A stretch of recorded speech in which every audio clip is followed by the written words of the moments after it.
New reaction from the wife of the man behind the push to build a mosque near Ground Zero. Daisy Khan, whose husband Imam Faisal Rauf right now is in the Mideast. He's on a tour funded by your tax dollars, saying her family's become a target because of the controversy, and she says she knows who to blame. Khan saying in an interview, quote, "It is hard for us to imagine we are in the thick of a controversy like this. The Republicans are really going after us." Mark Sawyer is a political science professor at UCLA, and Ben Ferguson is an Icon Radio Network talk show host. Great to see you both, gentlemen. Thanks for joining us. Good to be here. All right, Mark, she mentions this is about fighting back against Islamophobia, but a lot of times when people bring that up in a debate, some think it's akin to playing the race card, because if you're going to go after every opponent of your idea and label them that way, is that just as dangerous as what she's accusing the opponents of doing? No, it isn't. In opposition to this mosque, I'm going to say it's just plain un-American.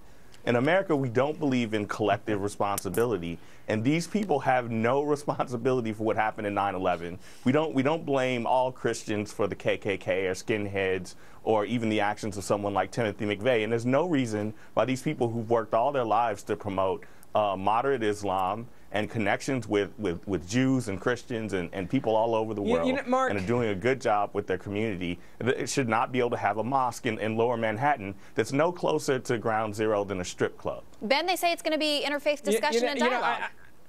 I laugh because he just made a point about Timothy McVeigh. Timothy McVeigh did not blow up Oklahoma City in that bombing and claim that he was doing it in the name of Christ. The people that crashed the planes into the World Trade Center, what did they claim? They all claimed the same thing. They all claimed that this was because of Islam, this was because of their beliefs, and it was solely based on their religion. So to claim what you're saying about this being Timothy McVeigh and Christians, all that, it's a terrible, terrible argument. But the fact of the matter is, if this is about religion, this center is about religion and loving the community, how are you telling me this is about love if it's making so many people hurt that were affected by 9/11? There's not a pastor of any religion that I know outside of this religion that would do this on purpose and make this many people angry as this mosque has made angry and community center, because they would know they got to serve and love the community, and the community does not want it there. That's the point. Obviously, they're not about love.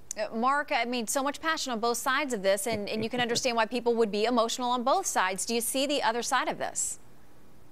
No, I don't. I guess the Mayor Bloomberg isn't a member of the New York community. Look, the point is that for them to move the mosque would be to accept some responsibility for 9/11 that goes to all Muslims. And that's just nonsense. No, it's called common sense. And it's un-American. It's called common sense. It's not common sense. Let's let Mark answer. Let's let Mark finish. Right, Ben. We don't hold everyone responsible. Timothy McVeigh called himself a Christian patriot. We don't hold all Christians and patriots responsible for the Oklahoma City bombing. We don't do that. And for them to move the mosque, it's to suggest that they've done something wrong. And they've done nothing wrong. These are good people. Ben, tell me, are these bad people? Let me know. Tell me. No, I don't. Are they responsible for 9/11? Are they responsible? Let me answer your question then. Do I think they're responsible for 9/11? No. Do I think this religion as a whole has been perverted? Many people believe that this is meant for them to go blow up a building? Absolutely. The fact of the matter is, when it comes to religion, religion is supposed to be about peace and love. And if they truly believe that, which I don't think in this case they do, I think that they are doing this to say, look, guess what? We can do whatever we want to do, and you people are dumb enough. This money's coming from overseas, first of all. This is about making a statement. This is not about serving the community as they're claiming it is. And if it was, they'd say, hey, we'll move down the street and love people and serve the community and let you know that we're not about 9/11 and what happened. This is what the Islamic world does. It's called, we are going to defy what people want and logic, and that's exactly what building this building is about. It's about defying the people that were affected by 9/11. They're not loving the victims of 9/11 or their families, and they're not honoring the dead either. All right, very quickly, I want to hear from Daisy Khan herself. We want to play a bit of what she had to say about this mosque coming together, comments that she made on the O'Reilly factor when Laura Ingraham was sitting in. Here's Daisy Khan. Well, I think the closeness of the center to Ground Zero, first and foremost, is a blow to the extremists. And, you know, we Muslims are really fed up, Laura, of having to be defined by the actions of the extremists. You know, we are law-abiding citizens, we are faithful people, we are very good Americans, and we need to project a different message of Islam, one of tolerance, love, and the kinds of commonalities we have with other faith communities. All right, that comment was made about 9 months ago. Oh, hold on just a second. I want to get Mark's reaction. I mean, how has that message been lost in the last 9 months? It's been lost because because after that Laura Ingraham interview, you guys decided in your summer of racial resentment in the Republican Party that you were going to whip this up along with the new Black Panther Party, along with Shirley Sherrod, along with a bunch of other phony stories to get people all stirred up. And that's the point. Nothing's wrong with that message. Exactly what she's saying is exactly the America that we should all want to live in, where people want to come together in all faiths and respect one another. Hold on just a minute, gentlemen. Mark, let me ask you, though, Harry Reid and Howard Dean, they're Democrats. They don't think this is a good idea. They both come out against it. Are they secret GOP operatives within the Democratic Party? No, they've been spineless. The shouting machine has gotten so loud that people are giving up their principles. We have a principle of religious freedom. We have a principle of not holding people collectively responsible. That's what America is all about, and this is un-American. And these people are, and Nancy Pelosi's wrong. All right, Ben, let me ask you this. Ben, Daisy Kahn has come forward to say that her family is receiving death threats. Okay, so has this conversation gone too far, this debate gone too far? If that is indeed true, we have no reason to doubt what she's telling us.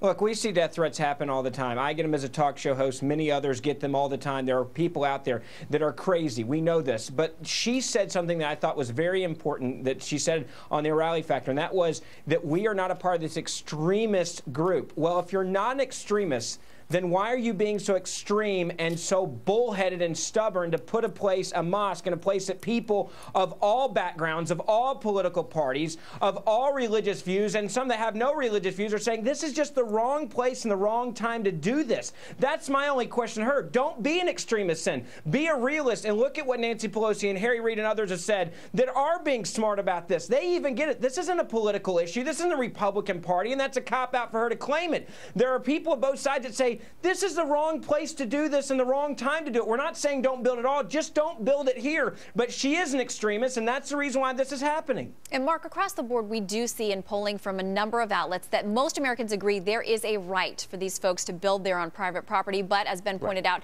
it's more about the question of appropriateness. So at this point, do you think there will be any sense of compromise? I know that Governor David Paterson here in New York has been trying to work with them on that and maybe move the location, but it seems like both sides are dug in. Is there any chance of finding compromise now that this debate has gotten so heated, Mark?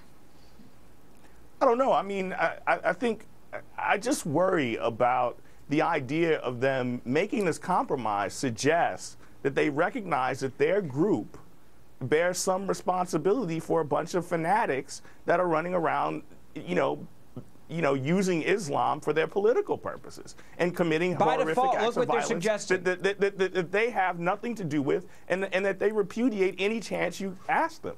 They have no responsibility for that. So moving the center.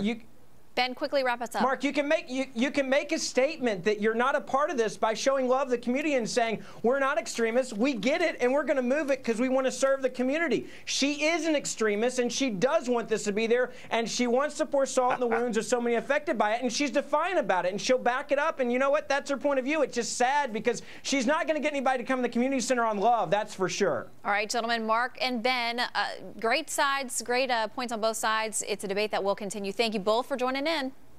Thanks for having us. Thanks, Sharon.